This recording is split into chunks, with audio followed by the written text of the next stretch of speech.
A tutti voi buonasera, bentrovati a questo nuovo appuntamento con Elettroshock. Il tema al centro di questa puntata è la sicurezza stradale.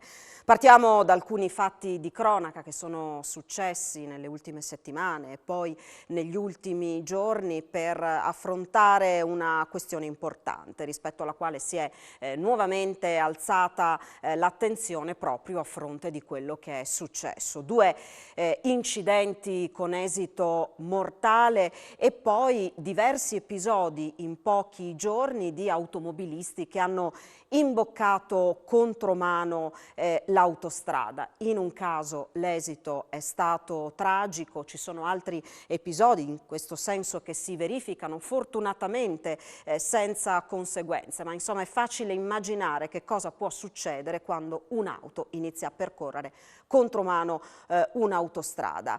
Questi sono gli episodi accaduti negli ultimi giorni, ma partiamo da questo per fare un ragionamento più ampio, per chiederci quali sono le cause più frequenti di incidenti, quanto incide il nostro comportamento, il nostro modo di guidare, che cosa si può fare in termini di prevenzione. Questi sono i temi che andremo ad affrontare questa sera. Vado subito allora a presentarvi gli ospiti che sono qui con noi per affrontare possibilmente a 360 gradi questo tema che interessa ciascuno di noi, perché ciascuno di noi ogni giorno, se non percorre l'autostrada, sicuramente insomma si muove per motivi di studio, per motivi di lavoro anche in città. Un saluto e un ringraziamento al prefetto di Udine per essere con noi questa sera in studio. Grazie quindi a Massimo Marchesiello, grazie davvero per essere con noi. Ci ha raggiunto in studio anche il comandante della Polizia Stradale di Udine, quindi un saluto e un ringraziamento anche ad Alessandro De Ruosi per essere qui con noi questa sera. Buonasera. E poi il direttore dell'Automobile Club di Udine, Maddalena Valli. Buonasera, grazie anche a lei. Abbiamo poi invitato in studio un istruttore di guida sicura e formatore sulla sicurezza, quindi un saluto, un ringraziamento a Massimiliano Bertocci. Grazie per essere qui con noi. Questi non sono semplicemente ospiti, ma possiamo definirlo davvero un gruppo di lavoro, un team, una squadra che sta lavorando proprio sul tema della sicurezza sulla strada. Prima di entrare nel vivo vediamo un breve contributo che ci parla dei due più drammatici incidenti di questi ultimi giorni. Era ubriaco il pirata della strada, un 61enne bulgaro residente a Pordenone che ieri sera alla guida di un SUV ha tamponato un'utilitaria e ucciso due donne di 20 e 26 anni lungo la A28 tra gli svincoli di Villotte e Azzano X prima di fuggire a piedi. Gli agenti della Polstrada e della squadra mobile della questura di Pordenone lo hanno rintracciato a casa. Sono in corso indagini su come ci sia arrivato e arrestato. All'alcol test è risultato positivo con valori 3 volte oltre il consentito.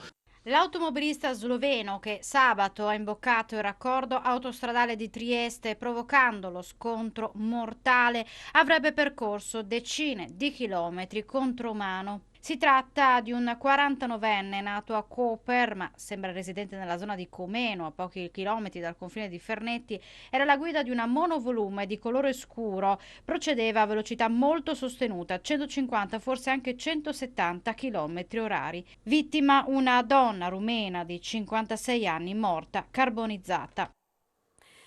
Questi dunque in estrema sintesi gli episodi più drammatici, dicevamo, che sono accaduti negli ultimi giorni. Un grandissimo impatto ovviamente sui cittadini che si pongono tante domande. Ce ne porremo anche qui questa sera, ma magari invece che puntare il dito contro gli altri proveremo anche a capire che cosa possiamo fare noi, che cosa ciascuno di noi può fare molto concretamente per rendere le strade più sicure per noi stessi, ovviamente per gli altri.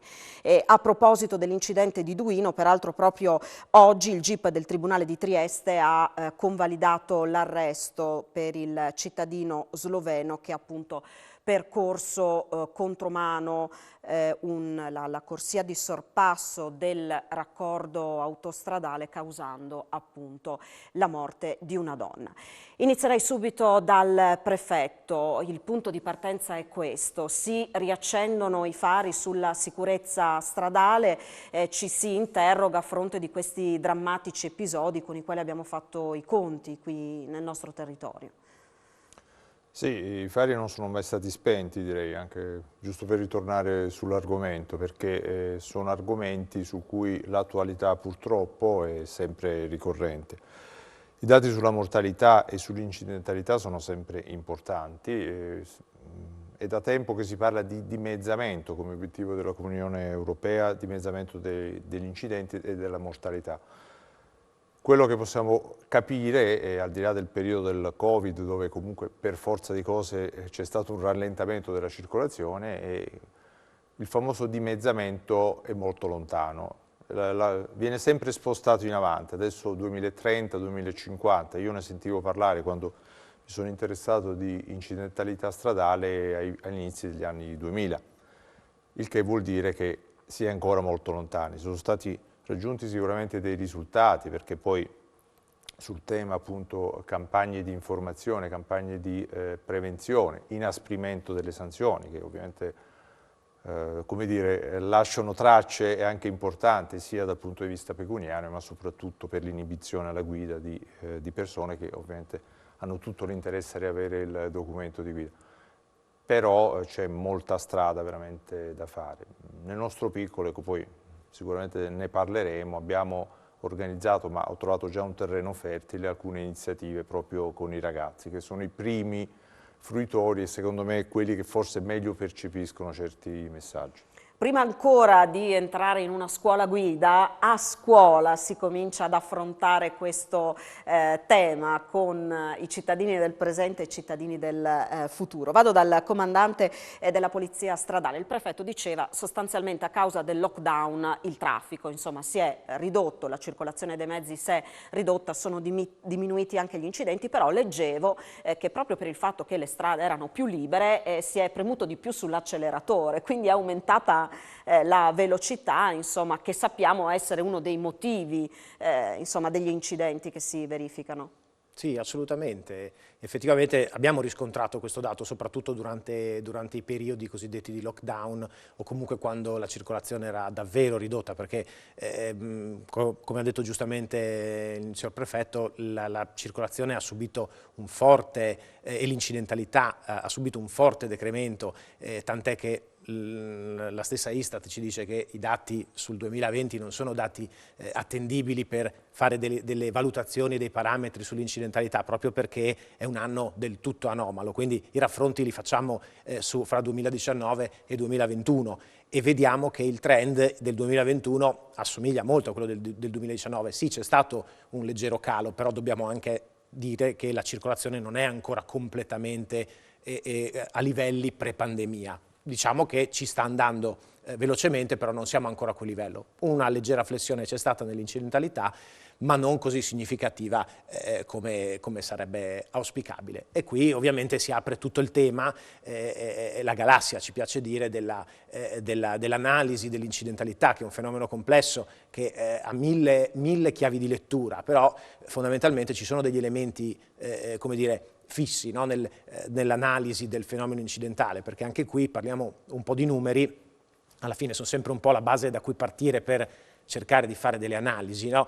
E vediamo che i numeri dell'Istat ci dicono quali sono le cause principali dell'incidentalità, sono state analizzate. Allora abbiamo un fenomeno che è abbastanza delineato nel tempo. Fino a un certo momento storico le cause dell'incidentalità sono state preponderanti e quasi sempre, diciamo, al primo posto la velocità, al secondo e terzo posto le alterazioni alla guida, soprattutto da alcol ma anche da stupefacenti. Poi è successo, c'è stato un fenomeno nuovo, dal 2015 in poi abbiamo visto che non è stata più la velocità la prima causa di incidente, ma è diventata la distrazione, e da quell'anno in poi non è più cambiato. Ancora oggi, l'ultimo dato che abbiamo consolidato 2019, ci dice che la prima causa di incidente in Italia incidente grave, gravissimo, mortale, è la distrazione. Distrazione significa avere un imputato, insomma, no? Distrazione significa, immagino, cellulare, che è sempre ben presente nella nostra guida e molto spesso lo teniamo in mano anche quando siamo alla guida. È giusto? Assolutamente sì, è evidente che nell'era moderna, nell'epoca moderna, quella dei social media, è il telefonino, lo smartphone, il tablet e tutto ciò che ci consente la connettività ovviamente è un elemento di distrazione fondamentale, tant'è vero che insomma, ormai è un dato consolidato che è la principale causa di incidente mortale in Italia oggi. Questi sono dati ormai che si ripetono da qualche anno ed è incredibile come la distrazione abbia superato il fenomeno dell'alta velocità, che storicamente è sempre stato quello, la principale causa di incidente nel nostro paese, come anche nel resto d'Europa. In realtà non facciamo eccezione da questo punto di vista. Ecco che allora la politica della sicurezza deve necessariamente convergere ed essere indirizzata verso il fenomeno della distrazione della guida, senza però dimenticare che nel podio, dopo la distrazione, arrivano immediatamente la velocità e le alterazioni, che non sono passate di moda, perché questo è un po' il tema. Gli ultimi fenomeni, gli ultimi incidenti di cui, insomma, di cui abbiamo visto i servizi, ovviamente è tutto materiale coperto dal segreto istruttorio, perché sono in corso le indagini e tutta l'attività che è stata fatta, e insomma mi permetto di complimentarmi anche con i colleghi che hanno operato, che hanno fatto davvero dei bellissimi lavori di ricostruzione, in questo caso arrivando poi anche all'arresto in condizioni molto difficili. Però è chiaro che già da quello che è emerso dai servizi, solo sentendo quello che è stato detto nei servizi, già capiamo che ci sono dei fenomeni comunque che ritornano, fenomeni del tempo che ritornano, le alterazioni alla guida vanno ancora, fra virgolette, per la maggiore. E qui c'è tanto da dire, ma soprattutto tanto da fare ancora. Tanto da fare, assolutamente. Poi torneremo sulla vicenda del telefonino, dei dispositivi più in generale, perché anche il codice della strada, no, deve rimanere al passo coi tempi. Avremo modo di parlarne. Vado da Maddalena Valli, perché l'attenzione adesso si è concentrata sull'autostrada, ma insomma situazioni di rischio, incidenti, insomma ci sono dappertutto, ci sono anche in città, e la novità non è solo il telefonino, ci sono anche nuovi mezzi per spostarci in città. Ci viene in mente insomma subito il monopattino. Peraltro proprio questa mattina a Trieste c'è stato un incidente grave di una persona insomma che viaggiava sul monopattino, che si è scontrata su un'auto sul lungomare, insomma pare sia rimasta ferita gravemente. Insomma il quadro è abbastanza complicato.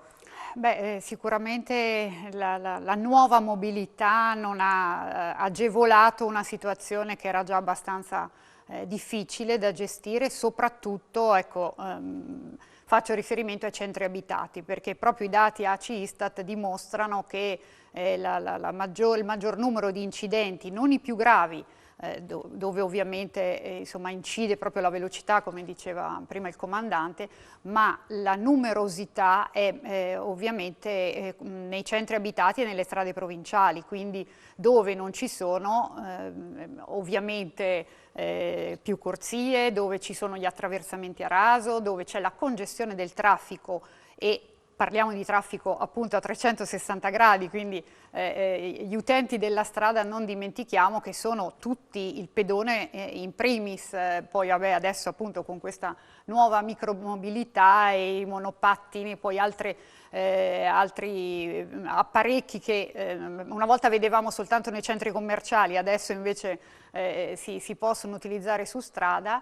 Ma il problema credo che sia comunque riconducibile poi ai comportamenti, cioè nulla è pericoloso in quanto tale, no? Cioè il monopattino, così come non lo è la macchina, così come non lo è il cellulare di per sé, e il problema è l'utilizzo che se ne fa nel momento, nei contesti e nelle situazioni che non sono idonee o quantomeno non si tiene conto del fatto che un certo utilizzo deve essere abbinato anche ad altri comportamenti. Faccio l'esempio, quello appunto del monopattino, una cosa che viene molto raccomandata ma che nei fatti nessuno in qualche modo rispetta è il fatto di rendersi visibili, di rendersi facilmente individuabili, ma non soltanto di notte, in generale.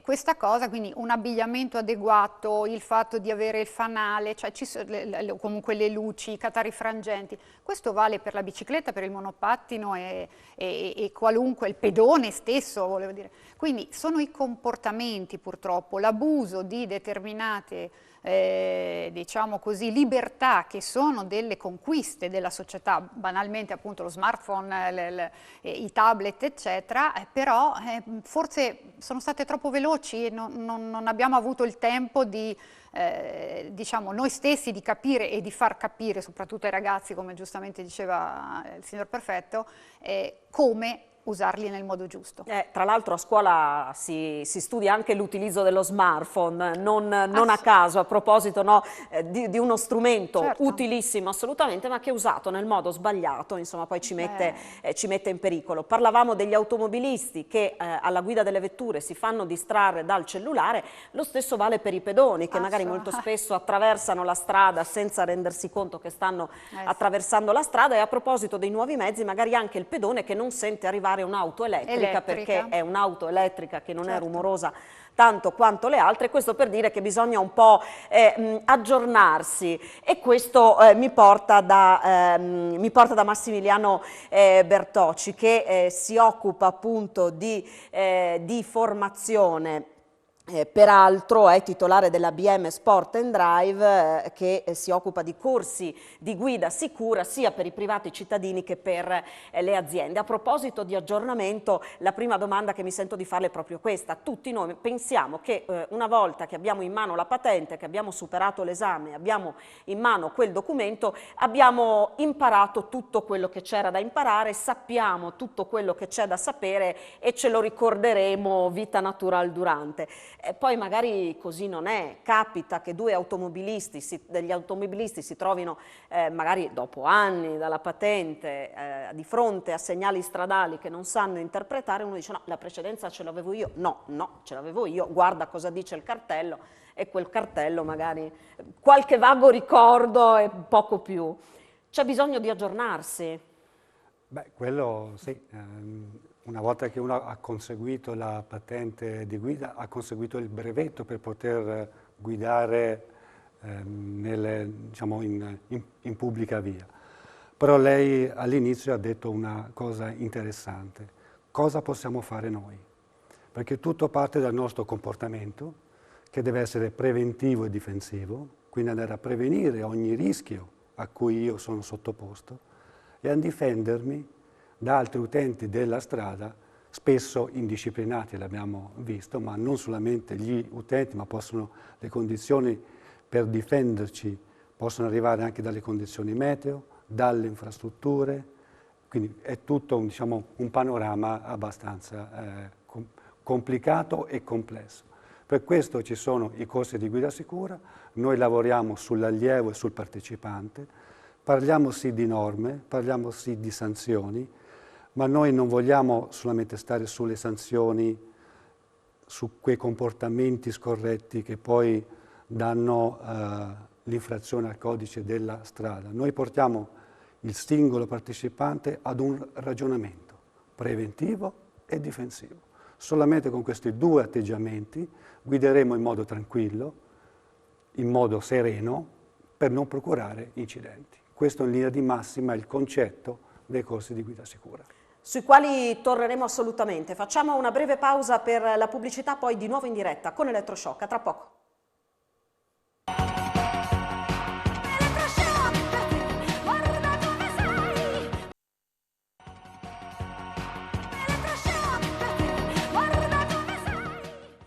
E allora eccoci nuovamente in studio per parlare di sicurezza sulla strada. Stavamo parlando degli smartphone perché, come ci ha raccontato il comandante della Polizia Stradale di Udine, la distrazione dal 2015 è diventato il primo motivo, la prima causa di incidenti. Distrazione significa sostanzialmente utilizzo del cellulare mentre si è alla guida. Diciamo cellulare, ma in realtà ormai sono diversi i dispositivi che abbiamo a disposizione e che ci accompagnano molto spesso anche mentre si è alla guida. Le chiedo una cosa intanto, comandante, che cosa si rischia? Cioè chi guida e viene sorpreso alla guida mentre utilizza uno smartphone, che cosa rischia? Attualmente, per effetto dell'ultima modifica del codice della strada, che è proprio di pochi giorni fa, l'ultimo aggiornamento, la sanzione è una sanzione amministrativa che prevede il pagamento di un importo da 165 a 660 euro. Nella prima contestazione. Se però dovesse essere ricontestata questa violazione entro i 2 anni, oltre alla sanzione è prevista anche la sospensione della patente da 1 a 3 mesi. E quindi insomma in questo caso la sanzione diventa anche in un certo qual modo afflittiva, ma probabilmente non è neanche abbastanza dal punto di vista sanzionatorio per il pericolo reale che c'è nell'utilizzo di questi strumenti alla guida, che sono veramente il nostro terrore principale come soggetti deputati alla prevenzione incidentale, perché hanno in sé proprio il seme del pericolo per il fatto che spostano l'attenzione, lo sguardo dal parabrezza, e spesso tolgono le mani dal volante, che sono gli elementi fondamentali per la guida sicura. Insomma, non voglio entrare nel campo di chi fa di mestiere, l'istruttore, da questo punto di vista, che magari ce lo spiegherà anche meglio, però il vero problema dell'uso del telefonino è il fatto di togliere lo sguardo dal parabrezza, perché noi dobbiamo pensare a qualche semplice numero anche in questo caso per capire un fenomeno, cioè alla velocità di 100 km/h, e in autostrada le velocità sono di molto superiori, noi in un secondo percorriamo circa 30 metri. Ora, se noi abbassiamo lo sguardo per la semplice lettura del messaggio che ci è arrivato, senza neanche voler immaginare di rispondere, già per questo abbiamo abbassato lo sguardo per 1-2 secondi, se leggiamo il testo del messaggio anche di più, se rispondiamo neanche a parlarne. In questo caso tutti questi secondi sono decine e decine di metri in cui tutto ciò che passa sotto la nostra macchina noi non l'abbiamo né visto, ma non abbiamo neanche tolto il piede dall'acceleratore, e a questo dobbiamo sommare altri tempi e altri metri che sono quelli per reagire agli ostacoli, perché esiste il concetto del tempo di reazione e dello spazio che impieghiamo per reagire, cioè il nostro organismo, la nostra macchina umana, quando percepisce un ostacolo o un cambiamento dello scenario davanti a sé, impiega un tempo per elaborare l'informazione e dare un comando al corpo, cioè dal cervello che vede l'ostacolo, lo percepisce come ostacolo, al piede che si sposta dall'acceleratore e passa al freno. Ci vuole un tempo, e questo tempo mediamente in una persona sana e in perfetta efficienza è vicino al secondo, quindi alla velocità che abbiamo detto prima, solo per passare dall'acceleratore al freno passa un secondo, passano quindi 30 metri a 100 km/h. Poi c'è tutto il tempo che la macchina impiega a fermarsi, e sono altre decine di metri. Tutto questo tempo e tutto questo spazio scorre con tutto ciò che abbiamo davanti alla macchina. Quindi pensiamo a campi di calcio che noi percorriamo prima che la nostra macchina inizi non a fermarsi, ma inizi a rallentare. Quindi immaginiamo cosa vuol dire usare, questo è quello che significa usare il telefonino alla guida. Quindi il coefficiente di pericolo è elevatissimo. Abbiamo detto che cosa succede in un secondo, allora per fare alcuni esempi, e citiamo il selfie, anche questa è una moda insomma piuttosto diffusa che, come abbiamo detto, in sé per sé non c'è assolutamente nulla di male. Il selfie fatto nel contesto sbagliato può essere un bel problema. Un selfie distrae per più di 14 secondi, sappiamo che ci sono diverse persone che insomma si scattano dei selfie anche mentre sono alla guida. Guardare i social in auto, perché a volte è davvero impossibile staccarsi dai social anche per il tempo di un viaggio, guardare i social in auto per 20 secondi equivale a percorrere 5 campi di calcio al buio. Chi usa lo smartphone alla guida ha un rischio 4 volte più alto di fare un incidente. Questo per aggiungere ulteriori particolari rispetto a quanto diceva Alessandro De Ruosi, comandante della Polizia Stradale di Udine. Allora, torniamo adesso dall'istruttore di guida sicura, perché abbiamo parlato di telefonino e insomma cerchiamo di capire che cosa voi verificate con le persone che ecco, decidono di seguire uno di questi corsi. E intanto le chiedo che cosa spinge una persona a dire faccio un corso di guida sicura?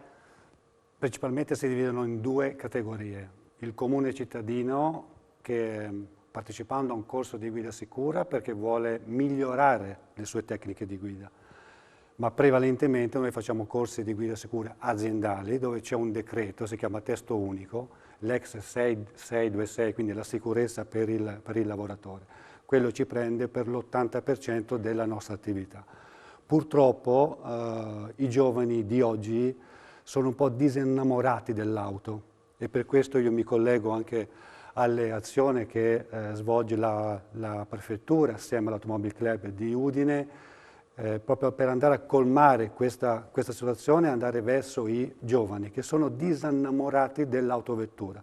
La nostra generazione ai 18 anni era la libertà, eravamo già davanti all'autoscuola guida per poter prendere la patente. Le do un dato, nel 2021 l'età media di acquisizione della patente su dato nazionale è a 21 anni e 8 mesi, quindi è un dato abbastanza, incide molto.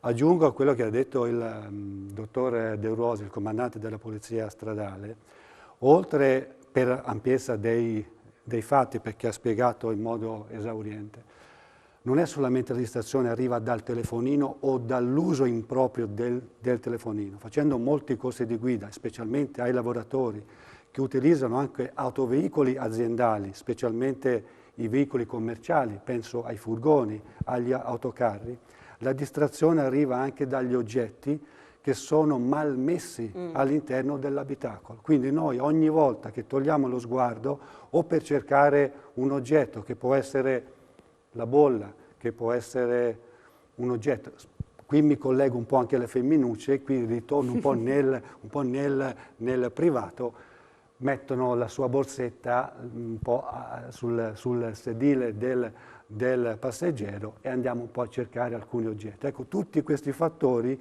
incidono sulla distrazione. E qua adesso chi ci sta ascoltando ricorderà l'ultima volta che ha fatto una cosa di questo tipo, immagino insomma che capiti abbastanza spesso. A volte lo stesso telefonino che cade finisce in posti difficili da raggiungere, però è importante tenerlo in mano, per cui in ogni modo bisogna andare a recuperarlo.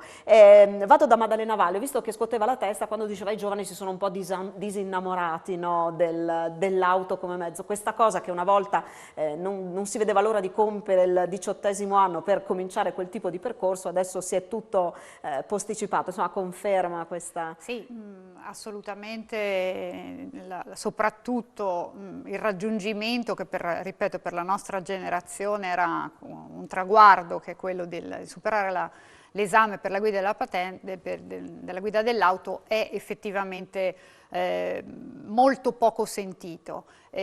Peraltro credo che al di là del disamore diciamo, per l'auto, come giustamente diceva lei prima, il problema dei comportamenti e quindi del rischio di un utilizzo improprio di qualunque smartphone, tablet, eccetera, colpisce tutti gli utenti della strada, quindi anche i ragazzi, pur non guidando, non per questo sono diciamo meno suscettibili di provocare o di trovarsi, ecco, perché poi dobbiamo pensare anche che non è soltanto una cosa attiva che possiamo noi provocare, ma esserne anche vittime, quindi che possono determinare situazioni di pericolo. Come giustamente diceva Max Bertocci, è la prevenzione che conta, capire cosa può determinare, quali pericoli può determinare un comportamento non corretto, una mancata attenzione anche al contesto.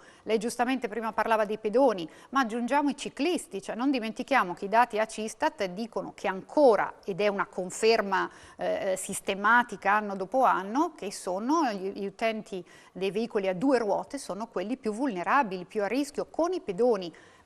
Ovviamente per le cose più classiche e banali, che sono la mancanza, diciamo, di quella protezione che dà ovviamente l'abitacolo di una vettura, ma anche in generale perché i loro comportamenti, soprattutto quelli dei ciclisti, ahimè, io dico, poi credo che il comandante potrà eventualmente dire se pensa la stessa cosa, un pochino avvallati da delle libertà che sono state concesse dal nuovo codice della strada, che ha consentito il contromano, cioè tutte cose che una volta erano assolutamente non solo illecite, diciamo, portavano a una sanzione, ma che comunque noi in aula, quando parlavamo, raccomandavamo assolutamente la bicicletta è un veicolo, eccetera. E adesso veramente anche noi ci dobbiamo aggiornare e non è facile, perché c'è una sovrapposizione di norme anche a volte contraddittorie che ci rendono sempre un pochino incerti, perché poi i ragazzi sono anche estremamente capaci, no? Di andare lì a stuzzicare anche così l'istruttore o il formatore per dire no, però la norma adesso... Quindi è veramente un mondo complesso, come giustamente dicevano anche gli altri invitati. Anche perché poi adesso non ci sono più solo le biciclette, ci sono le bici elettriche, ci sono le bici a pedalata assistita, per cui anche lì ci sono dei cambiamenti. Comandante, conferma queste problematiche legate alle 2 ruote? Beh, sicuramente l'utente debole è un fenomeno conosciuto e assolutamente da confermare, nel senso che hanno un coefficiente di rischio decisamente maggiore.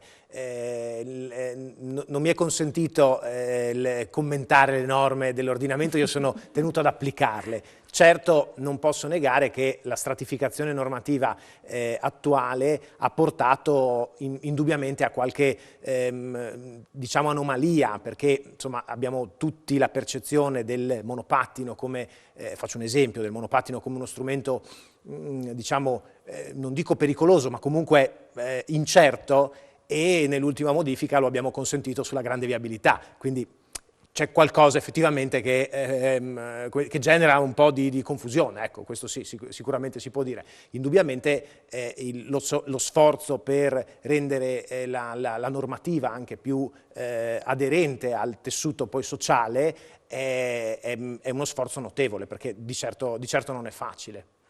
Allora, possiamo considerare quanto abbiamo detto fino ad ora come una bella premessa per lo step successivo. Avevamo iniziato dicendo che cosa possiamo fare noi, che cosa può fare ciascuno di noi, ne parleremo nel dettaglio subito dopo la pubblicità, perché insomma, come ci diceva prima il prefetto, c'è il mondo della scuola che viene coinvolto. Cercheremo di capire come, in che modo, con quale squadra, ricordando anche i risultati, il percorso che è già stato fatto negli anni passati. Una pausa per la pubblicità, tra poco.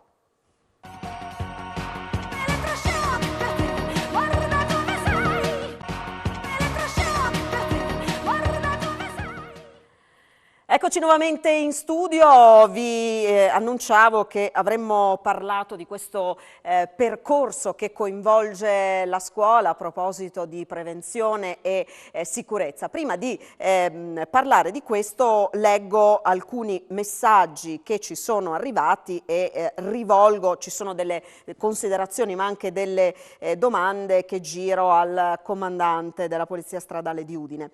Ci chiede un telespettatore, mi chiedo come mai per i monopattini elettrici non ci sia l'obbligo di casco. Poi il telespettatore dice facile parlare di distrazione, ma poi ci sono rotonde assurde, strettoie, strade buie, insomma tutti dobbiamo avere la responsabilità per la sicurezza stradale. Monopattini e casco, partiamo da qui.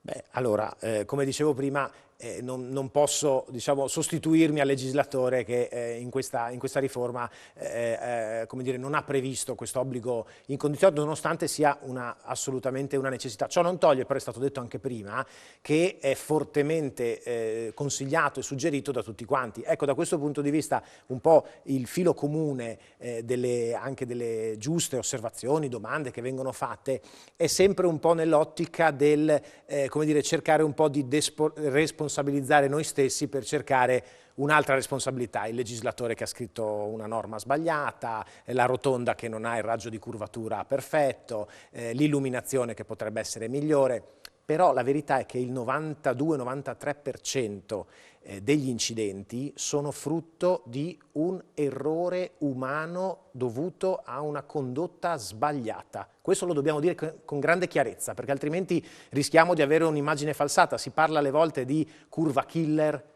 il palo che ha ucciso 2 poveri giovani, ma non è la curva che se la prende con qualcuno, il palo che compare in mezzo alla strada e viene preso dalla macchina. Questo è il fenomeno di cosiddetta deresponsabilizzazione che coinvolge tutti noi, per certi aspetti anche, mi sia consentito, anche i media, che magari alle volte danno un messaggio che potrebbe essere frainteso. Quando parliamo della curva killer, noi tendiamo a dire che è colpa dell'infrastruttura, ma non è vero, perché se quella curva fatta alla velocità prevista dal codice non sarebbe assolutamente pericolosa.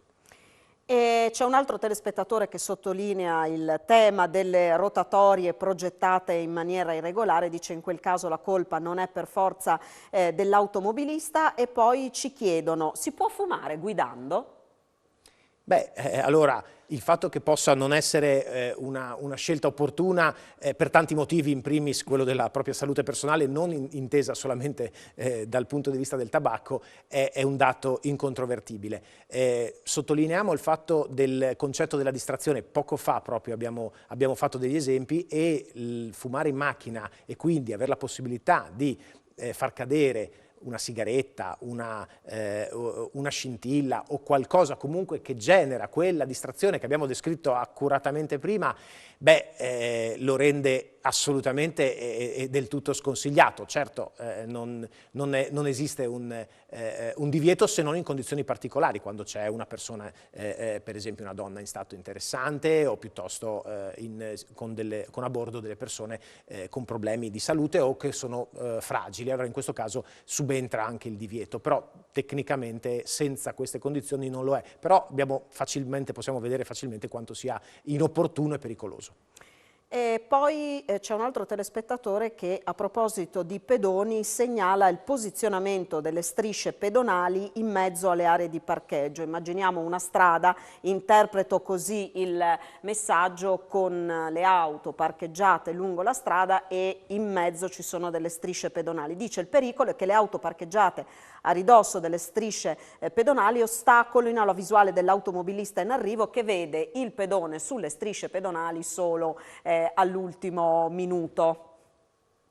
Sì, è vero, però c'è una norma nel codice della strada che dice che è una norma, la cosiddetta norma di salvaguardia generale, che dice che il conducente deve adottare tutte le accortezze per evitare l'incidente. Questo significa che quando ci sono le strisce pedonali, in automatico, solo per il fatto che esistono e c'è un cartello che le presegnala e comunque si vedono da una certa distanza, io già dovrò rallentare e portare la mia velocità a un valore tale per cui, se anche dovesse saltarmi fuori per scarsa visibilità un pedone all'ultimo momento, io sarò in grado di fermarmi. Se non avrò adottato queste accortezze preventive, quindi se non avrò lavorato in prevenzione e, come ha detto giustamente Max Bertocci, in difesa, sicuramente potrò investire questo pedone.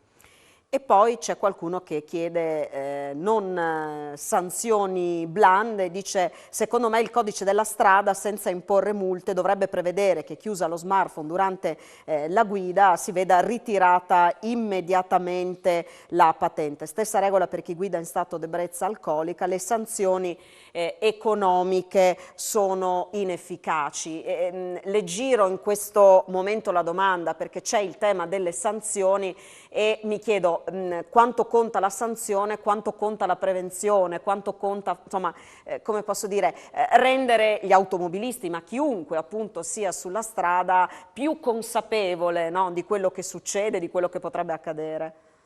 Beh, posso dire sicuramente che le sanzioni, l'apparato sanzionatorio ha ottenuto grandi risultati dal punto di vista della riduzione dell'incidentalità a scopo preventivo, però diciamoci una cosa anche qui con grande chiarezza: la storia ci insegna che non sono le sanzioni severe a combattere i fenomeni, ma è la cultura della sicurezza, la cultura della prevenzione, che è quella la vera chiave di volta, perché tutta l'attività e tutto il grande lavoro di prevenzione che la Polizia Stradale sicuramente fa da decenni, ma qui tutti gli ospiti di questa serata in qualche modo sono parte veramente di una squadra che si occupa di sicurezza stradale e di prevenzione. Quella è la vera chiave di volta, perché quella ha dimostrato che, fatta seriamente e come dire a tambur battente, ha portato i livelli dell'incidentalità a scendere drasticamente. Non sono state le sanzioni aiutano sicuramente, sono sempre importanti e sono sempre un valido deterrente, ma non sono quelle che cambiano il fenomeno, è la cultura, è un problema di cultura della sicurezza, quella che probabilmente per tanti aspetti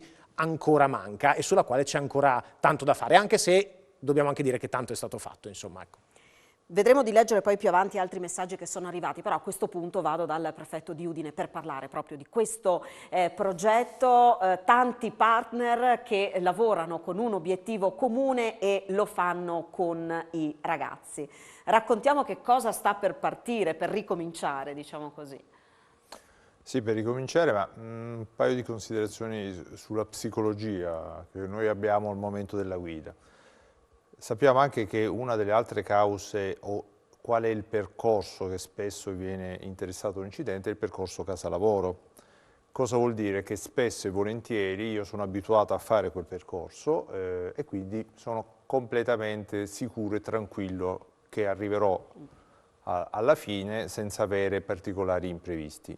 Ma questo ci fa cadere moltissimo l'attenzione. Infatti sono tanti gli incidenti casa-lavoro che sono quelli poi magari più banali, nel senso che sono su tratti di strada anche semplici, che però sono spesso e volentieri invece portatori di conseguenze.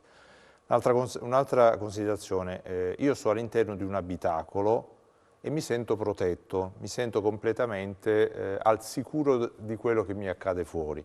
Quindi le distrazioni all'interno dell'abitacolo fanno in modo che io sia così, staccato da quello che c'è fuori.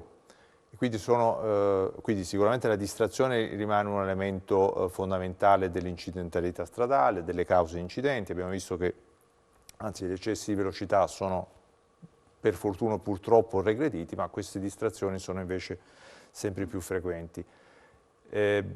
Sui ragazzi, e questo poi il senso del lavoro che stiamo facendo e che anzi io condividerò e stiamo già condividendo con l'ACI, con la Polizia Stradale, con tanti soggetti che tra questi anche il Rotary, perché ci hanno dato un contributo sia di esperienza ma che di professionalità.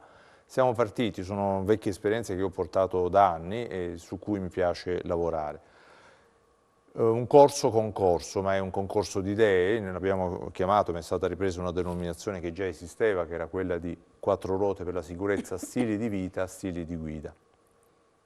Avremo il coinvolgimento di molti istituti scolastici, quarte e quinte superiori, proprio per recuperare quelli che sono i futuri fruitori, anche se ho capito che l'età si sta sempre più alzando, però ci arriveremo, quindi i ragazzi saranno responsabilizzati, perché ovviamente il concetto di responsabilità è fondamentale in questo senso, perché la prevenzione poi nasce, l'educazione, dalla responsabilità che tu hai nel momento in cui ti metti alla guida. Quindi devi essere tu consapevole di quelli che sono le conseguenze dei tuoi comportamenti. Con i ragazzi siamo partiti e partiremo a breve con un concorso, anzi mi fa piacere, è l'occasione anche per rilanciare quello che saranno incontri formativi, dove sicuramente il momento formativo della guida, quindi della Polizia Stradale, è fondamentale. L'ACI porterà molto contributo, sicuramente anche con esperienze di scuola guida, ma alla fine avremo dei premi, perché comunque i ragazzi saranno portati a realizzare dei video piuttosto che dei manifesti, anche dei momenti musicali, che sono anche quelli che sicuramente vengono percepiti meglio da loro. Ci sarà un concorso perché comunque era giusto stimolare sia gli istituti che daranno in qualche maniera accoglienza e stimoleranno con i loro docenti, con i loro dirigenti i ragazzi, e poi sicuramente i ragazzi. Abbiamo avuto già una discreta adesione, quindi è stato un messaggio che è stato immediatamente colto. Abbiamo 800 ragazzi che si sono già iscritti al concorso, una decina di istituti che parteciperanno. Partiremo già da fine febbraio con il primo incontro diciamo, di formazione e di rilancio del concorso. È un modo, secondo me, ed è questo il senso, di non fermarsi agli incontri puri e crudi che finiscono lì e che magari i ragazzi metabolizzano in pochissimo tempo.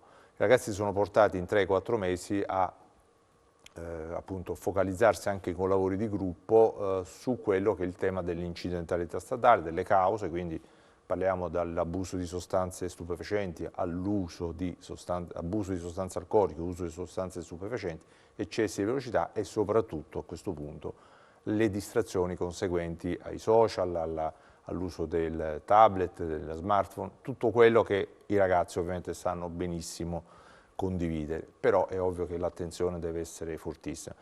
Un'altra considerazione che volevo fare su quello che si potrebbe fare in alternativa ai sistemi sanzionatori. I sistemi sanzionatori sì che vanno a incidere sulla patente, vanno a incidere sugli aspetti pecuniari.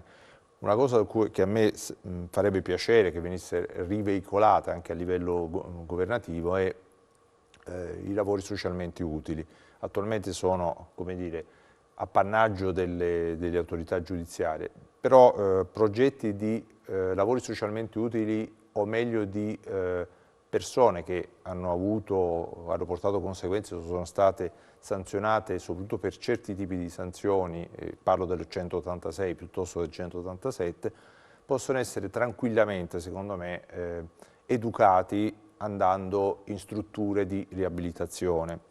Vuol dire persone che vanno a condividere quelle che sono le conseguenze di un incidente stradale, quindi hanno a che fare, c'è da lavorare perché ovviamente ci sono tante tutele, tante cautele da adottare, però se io che sono responsabile di certe violazioni vengo portato in un luogo di sofferenza, quale può essere una struttura di riabilitazione, forse un attimo di attenzione la posso avere anche nel momento in cui riprendo a guidare. Se non ho capito male, io che ho causato un incidente, invece di pagare una sanzione, vado ad aiutare le persone che sono vittime di un incidente? Questo è un po' il senso?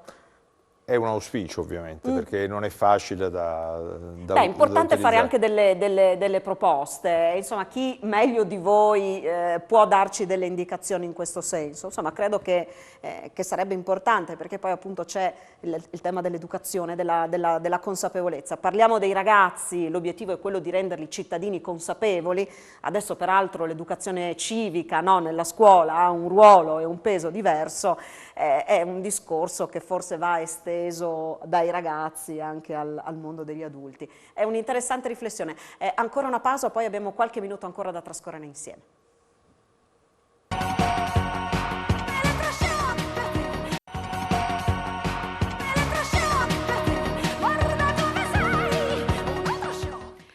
Allora abbiamo cominciato a parlare nell'ultima parte di questa puntata di 4 ruote per la sicurezza. Questo è il nome di questo percorso che vede coinvolte le scuole, i ragazzi delle quarte e delle quinte. Abbiamo detto che a fine mese partirà la nuova edizione. Allora vado da Maddalena Valli, visto che anche l'Automobile Club di Udine è insomma, soggetto attivo in questo progetto, per capire che cosa viene poi concretamente proposto agli studenti. È un progetto che ha la seconda edizione, diciamo, abbiamo fatto 3 anni insieme al Rotary e a tanti altri partner, Polizia Stradale, Max Bertocci, piuttosto che la Fondazione Friuli, che anche quest'anno, ma già nella precedente edizione ha sostenuto.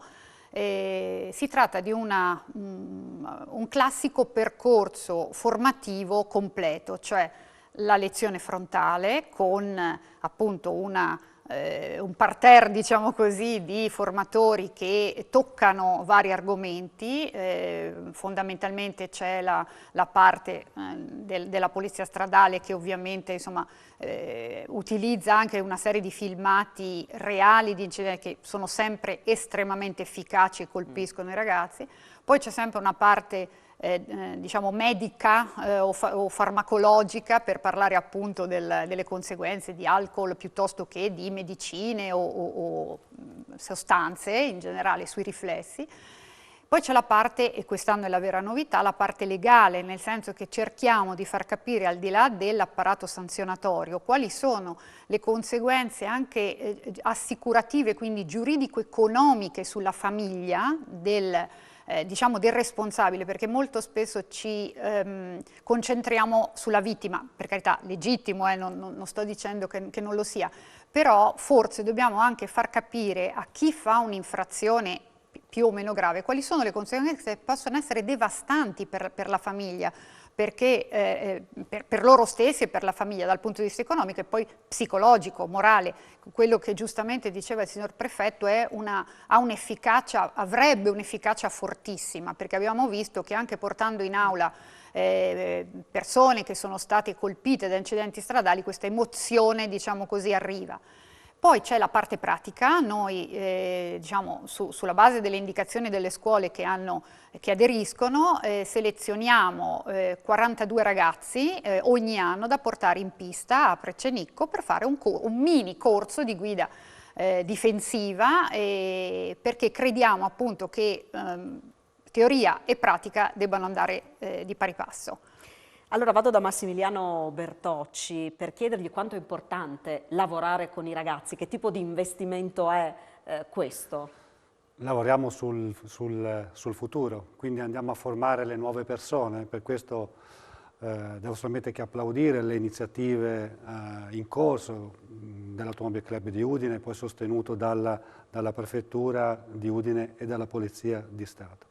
Una volta che i ragazzi arrivano in pista, le vediamo molto sorridenti e attenti, perché se noi andiamo a cogliere la loro attenzione, qualcosa di buono hanno, anzi.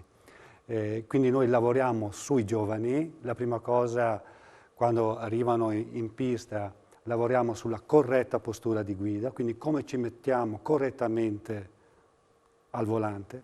L'utilizzo del campo visivo, è importantissimo avere un campo visivo allungato e allargato, quindi dare l'opportunità di avere un campo visivo davanti a noi il più ampio possibile.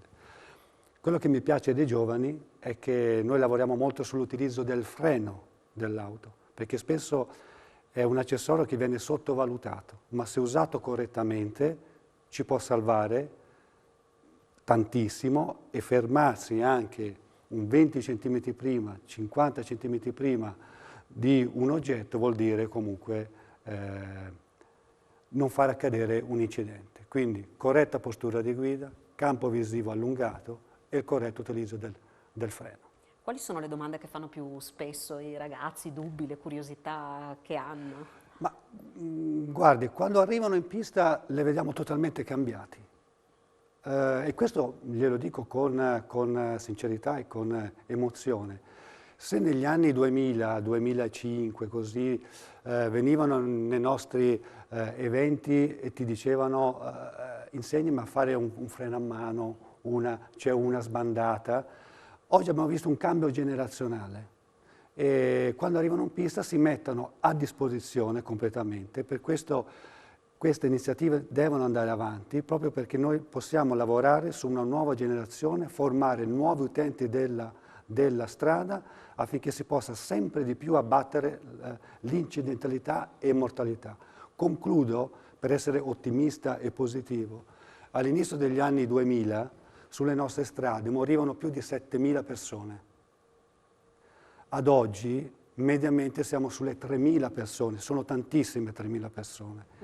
Però se noi prendiamo 20 anni fa 7.000 e dopo 20 anni siamo a 3.000, è segno che tutti stiamo remando in un'unica direzione con ottimi risultati. Per questo dico, le iniziative devono arrivare, ci devono essere.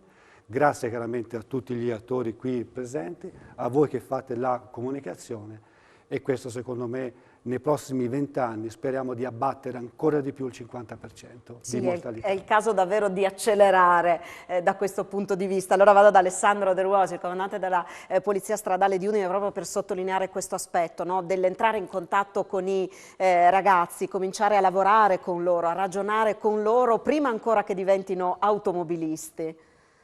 Sì, da questo punto di vista utilizziamo un format in questo, riprodurremo un format anche in questo evento che è particolarmente ben organizzato e ben strutturato e quindi sicuramente ha prospettive di ottimo successo e il format che utilizziamo è un format sdoganato per noi da ormai più che decennale, perché fa riferimento al materiale formativo del progetto Icaro, che ormai insomma conosciutissimo a livello nazionale e ormai da qualche anno anche a livello internazionale. È un progetto, una partnership tra Ministero dell'Interno, Polizia Stradale e Università degli Studi di Roma, della Sapienza, Dipartimento di Psicologia, che diciamo abbina un materiale studiato appositamente per essere presentato con delle modalità ben precise, quindi da persone accuratamente formate per poterlo fare, per poter a loro volta fare formazione e che serve proprio ad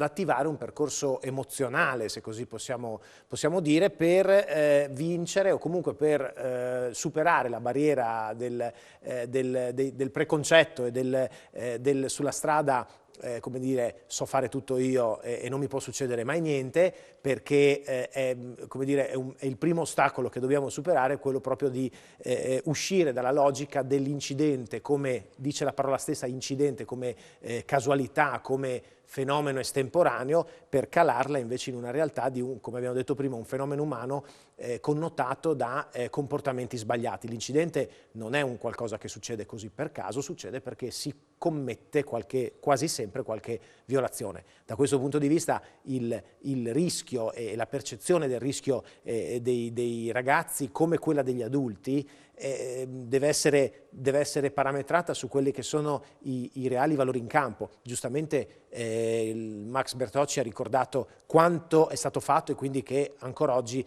da 6.000, da 7.000 siamo passati a 3.000 morti, ma ogni anno 3.000 morti, come è stato detto, è un numero abnorme, cioè dobbiamo pensare che noi oggi siamo molto preoccupati e spaventati da fenomeni terroristici che hanno colpito, ahimè, anche l'Europa. Se pensiamo agli ultimi 5-10 anni, il fenomeno terroristico in Europa non ha fatto 300 morti, noi ne abbiamo sulle strade 3.000 morti all'anno. Però noi siamo preoccupati dall'attentato terroristico e la prima notizia del telegiornale eventualmente è l'ipotesi terroristica, non è di certo quella dell'incidente stradale. Eppure insomma, i rapporti sono fortemente sbilanciati. Per concludere, prefetto Marchesiello, coinvolgere i giovani, arrivare ai giovani significa in qualche maniera arrivare anche alle loro famiglie, ai loro genitori, perché poi i ragazzi sono quelli che una volta in macchina riprendono i genitori se fanno qualcosa che hanno scoperto non andare bene. Da questo punto di vista non risparmiano assolutamente, no, le critiche, i rimproveri. Sì, quello può essere un buon sistema. Io mi ricordo campagne di educazione all'uso delle cinture di sicurezza e delle campagne di sensibilizzazione che noi avevamo portato tra i bambini, tra i ragazzini, perché sono i primi che dovevano chiedere ai genitori o ai nonni assicurami col sistema di retenzione e quindi erano loro che facevano da educatori ai genitori. Ovviamente adesso qui le cose cambiano perché ci sono anche forme di antagonismo generazionali su cui dovremo poi convivere, per cui i ragazzi faranno la loro strada e sicuramente il fatto di tenerli bloccati con un concorso, che comunque è un concorso di idee, quindi li porterà a stimolare la loro inventiva, può essere anche un modo per avvicinarli appunto al tema della pericolosità e dell'incidentalità stradale. Gli adulti io ormai li tengo persi perché non abbiamo più modo di intercettarli, perché ci sono comunque degli stili di vita inadeguati, abbiamo anche delle violazioni tipo il 186 che sono comunque sempre presenti nel nostro territorio nazionale, quindi purtroppo faccio un po' fatica a pensare che si possa cambiare a un certo livello di generazione. Ovviamente sui ragazzi ci contiamo moltissimo, quindi sicuramente potremmo lavorare molto con loro e quindi questo progetto che, ripeto, non nasce adesso e non è niente di particolarmente creativo, ma io penso che con i soggetti che ho trovato su questo territorio possa portare, anche perché ha una cadenza triennale, quindi un rilancio lungo, si apre una strada, quindi una consuetudine che a me fa piacere diventi tradizione di questo territorio. E quindi per chiudere si riparte a fine mese, pronti a ripartire con questo progetto? Così dicono e così faremo, magari anche con l'uso di sistemi anche vostri, perché dobbiamo arrivare a tutti, quindi sicuramente ecco il fatto che diciamo, il sistema audiovisivo possa essere non facilmente, non è per forza attenzione, perché ci si può distrarre anche guardando il televisore, abbiamo detto. Però il fatto che comunque alla fine ci sia un concorso, ci sia la possibilità di essere premiati e comunque pagante non solo dal punto di vista come dire, remunerativo, perché ci sono anche dei premi in denaro, ma c'è anche il fatto che comunque alla fine faremo una premiazione, si spera in un momento conviviale importante e quindi i ragazzi e i dirigenti saranno premiati davanti agli altri coetanei, quindi è un momento sicuramente appagante. Questo è il nostro obiettivo finale. Poi ecco, in generale coinvolgerli in questo momento, dopo 2 anni veramente tanto difficili, soprattutto per loro, credo che sia davvero importante. Poi danno grandissime soddisfazioni, quando si scommette su di loro e si crede in loro danno grandi soddisfazioni, questo è giusto sottolinearlo. Siamo arrivati alla fine di questa puntata, sicuramente riprenderemo questo argomento e avremo modo di rispondere anche alle altre domande che ci sono arrivate dai telespettatori, evidente insomma c'è attenzione su questo tema. Ringrazio allora tutti i nostri ospiti, Massimiliano Bertocci, istruttore di guida sicura, formatore alla sicurezza, Maddalena Valli,